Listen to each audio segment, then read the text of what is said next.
Este contenido es una producción de More God Foundation. Suscríbete, síguenos y encuéntranos en todas nuestras redes sociales. El pasado octubre se me asignó, junto con el presidente M. Russell Ballard y el elder Jeffrey R. Holland, visitar el Reino Unido, lugar donde los tres servimos siendo jóvenes misioneros. Tuvimos el privilegio de enseñar, testificar, así como de rememorar los primeros años de la historia de la Iglesia en las Islas Británicas, donde mi tatarabuelo, Heber C. Kimball, y sus compañeros fueron los primeros misioneros. El presidente Nelson bromeó en cuanto a esta asignación. Señaló que era algo inusual asignar a 3 apóstoles a visitar la misma región en la que habían servido como misioneros en su juventud. Reconoció que todos deseaban que se les asignara visitar su primera misión, y con una gran sonrisa en el rostro, explicó brevemente el precedente de que si hubiera otro grupo de 3 apóstoles que hayan servido en la misma misión hace más de 60 años, entonces posiblemente también recibirían una asignación similar. Con el fin de prepararme para esta asignación, volví a leer el libro La vida de Heber C. Kimball, escrito por su nieto Orson F. Whitney. Después se le llamó al apostolado. Mi amada madre me dio este ejemplar cuando yo tenía casi 7 años. Al prepararnos para asistir a la dedicación del monumento denominado Este es el lugar, en julio de 1947, lo efectuó el presidente George Albert Smith. Ella quería que conociera más sobre mi antepasado, Heber C. Kimball. El libro contiene una significativa declaración del presidente Kimball, relevante para nuestros días. Antes de compartirla, permítanme proporcionar algo de contexto. Mientras el profeta José Smith se hallaba preso en la cárcel de Liberty, los apóstoles Brigham Young y Heber C. Kimball tenían la responsabilidad, bajo circunstancias terriblemente adversas, de supervisar la evacuación de los santos de Missouri. Fue necesaria en gran parte debido a la orden de exterminio decretada por el gobernador Lilburn Bux. A casi 30 años después, Heber C. Kimball, miembro de la primera presidencia, reflexionando sobre aquel acontecimiento con una nueva generación, enseñó: permítanme decirles que ustedes verán la ocasión en que tendrán todos los problemas, pruebas y persecución que puedan soportar, así como también abundantes oportunidades de demostrar que ustedes son fieles a Dios y a su obra. Heber continuó: a fin de afrontar las dificultades que se aproximan, será necesario que ustedes mismos sepan la veracidad de esta obra. Las dificultades serán de tal naturaleza que aquel hombre o aquella mujer que no posea este conocimiento o testimonio personal caerá. Si ustedes no han obtenido el testimonio, vivan rectamente, clamen al Señor y no cesen hasta que lo obtengan. Si no lo hacen, no resistirán. Llegará el momento en que ningún hombre o mujer pueda perseverar con luz prestada. Cada quien será guiado por la luz que lleve dentro de sí. Si no la tienen, no resistirán. Por esta razón, procuren un testimonio de Jesucristo y aférrense a Él, para que al llegar el tiempo de probación, no tropiecen y caigan. Todos nosotros necesitamos un testimonio personal de la obra de Dios y de la función trascendental de Jesucristo. En la sección 76 de Doctrina y Convenios se mencionan los 3 grados de gloria y se compara la gloria celestial con el sol. Después se compara el reino terrestre con la luna. Es interesante que mientras que el sol tiene luz propia, la luna refleja la luz, es decir, tiene luz prestada. Al hablar del reino terrestre, el versículo 79 afirma: estos son aquellos que no son valientes en el testimonio de Jesús. No podemos obtener el reino celestial y vivir con Dios el Padre con luz prestada. Necesitamos nuestro propio testimonio de Jesucristo y de su Evangelio. Vivimos en un mundo donde abunda la iniquidad, donde los corazones se apartan de Dios por los preceptos de los hombres. Uno de los ejemplos más claros en las Escrituras sobre las preocupaciones de Heber Kimball sobre procurar un testimonio de la obra de Dios y de Jesucristo se describe en los consejos de Alma a sus 3 hijos, Elamán, Shiblón y Coriantón. 2 de ellos habían sido fieles a Dios y a su obra, pero el tercero, uno de ellos, había tomado algunas malas decisiones. Para mí lo más significativo del consejo de Alma es el hecho de impartirlo como un padre para el beneficio de sus hijos. La primera preocupación de Alma, al igual que la de Heber C. Kimball, era que cada uno tuviera un testimonio de Jesucristo y fuera fiel a Dios y a su obra. En la extraordinaria enseñanza de Alma que imparte a su hijo Elamán, hace la profunda promesa de que quienes pongan su confianza en Dios serán sostenidos en las tribulaciones, dificultades, aflicciones y serán enaltecidos en el postrer día.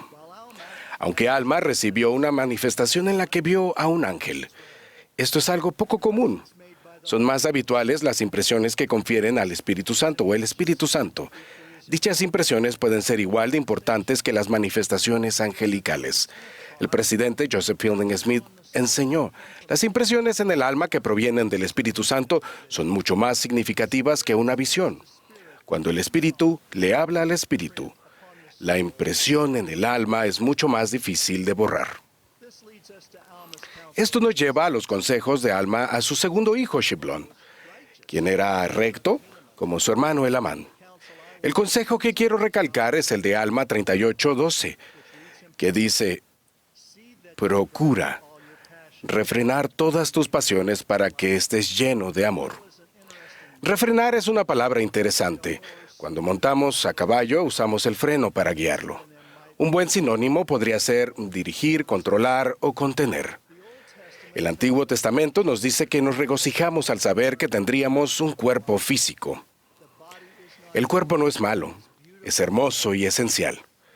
Pero algunas pasiones, si no se viven adecuadamente y si no se refrenan apropiadamente, pueden separarnos de Dios y su obra, impactando de manera adversa con nuestro testimonio. Hablemos de 2 pasiones en particular, primero la ira y el segundo la concupiscencia. Curiosamente, cuando ambas no se refrenan o controlan, pueden causar gran aflicción, disminuir la influencia del Espíritu y separarnos de Dios y su obra. El adversario aprovecha cada oportunidad para llenar nuestra vida de imágenes de violencia e inmoralidad. En algunas familias no es raro que un esposo o esposa enojados golpeen al cónyuge o a los hijos.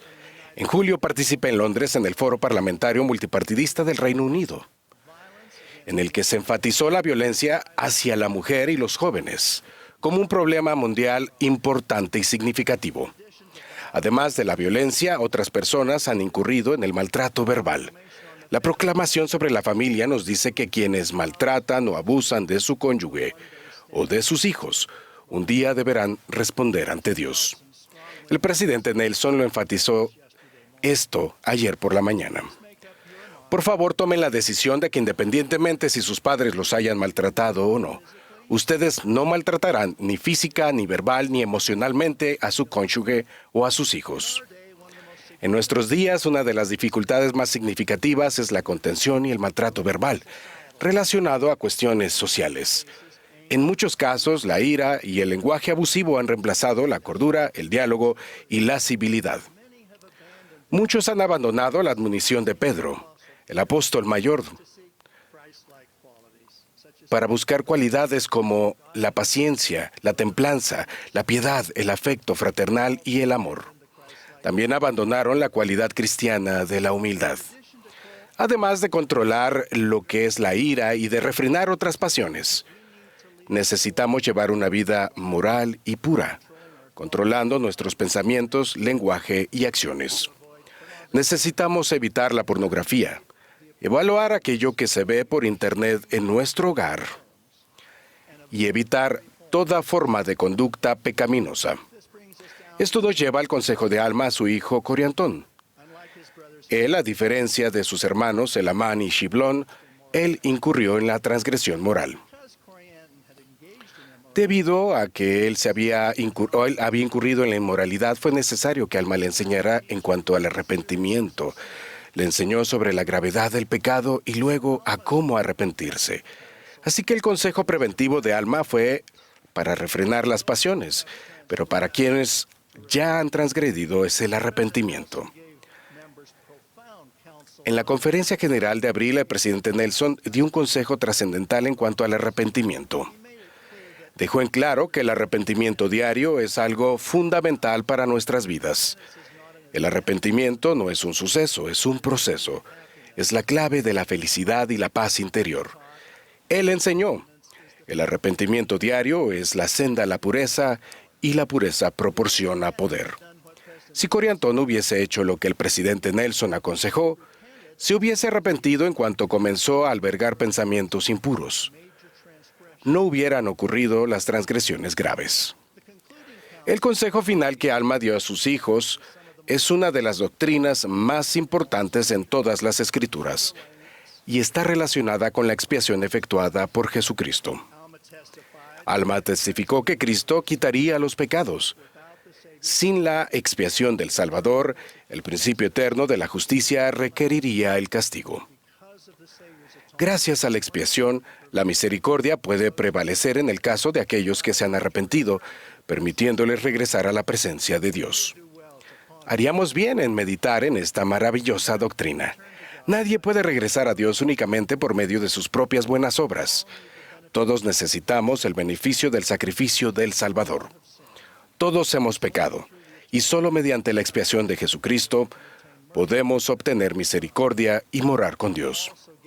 Alma de igual manera dio un maravilloso consejo a Coriantón, dirigido a quienes hemos pasado o pasaremos por el proceso del arrepentimiento, independientemente de si los pecados son pequeños o tan graves como aquellos que cometió Coriantón. El versículo 29 del capítulo 42 dice, «Y ahora bien, hijo mío, quisiera que no dejaras que te perturbaran más estas cosas, y solo deja que te preocupen tus pecados. Con esa zozobra que te conducirá al arrepentimiento».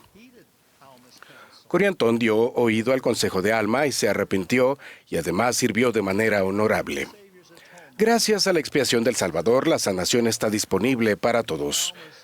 En los días de Alma, en los de Heber y ciertamente en nuestros días, todos necesitamos buscar nuestro propio testimonio de Jesucristo, refrenar nuestras pasiones, arrepentirnos de nuestros pecados y encontrar la paz mediante la expiación de Jesucristo, para ser fieles a Dios y a su obra. Recientemente, en un mensaje y nuevamente esta mañana, el presidente Russell M. Nelson lo expresó de la siguiente manera: «Les ruego que se hagan cargo de su propio testimonio de Jesucristo. Trabajen para conseguirlo. Háganse responsables de él, cuídenlo, nútranlo de manera que crezca. Luego observen cómo se producen milagros en sus vidas». Agradezco que en unos momentos más escucharemos al presidente Nelson. Testifico que él es el profeta del Señor para nuestros días. Amo y atesoro la maravillosa inspiración y guía que recibimos por medio de él. Como apóstol del Señor Jesucristo, doy mi firme testimonio de la divinidad del Salvador y la realidad de su expiación. En el nombre de Jesucristo. Amén.